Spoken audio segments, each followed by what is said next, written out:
Jesus said to the crowds and to his disciples, "Woe to you, scribes and Pharisees, you hypocrites!"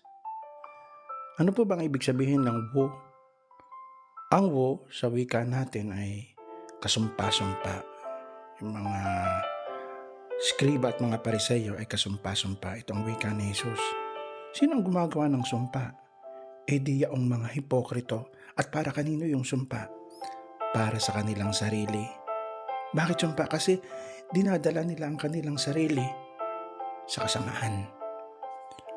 Woe o kasumpa-sumpa, isang napakabigat na pananalita na ginagamit ng mga propeta noon bilang matinding babala sa mga tao na lihis ang buhay sa tunay na daan patungo sa Diyos.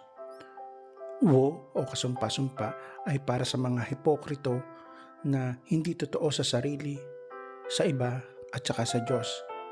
Nais kasi ng Diyos na sambahin natin siya sa katotohanan. Walang katotohanan sa mga hipokrito.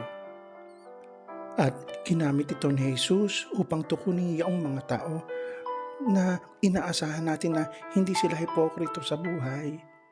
Yung mga namumuno sa simbahan, sa mga guro, sa mga taong may mga mahalagang impluwensya sa mga tao. Pero hipokrito kaya kasumpa-sumpa. Nawa, hindi ito mapapunta sa atin. Iwasan natin ito at sambahin natin ang Diyos sa katotohanan. Amen. Mula po dito sa Warsaw, Poland, kayo po ay aking binabasbasan sa ngalan ng Ama, ng Anak at ng Espiritu Santo. Amen.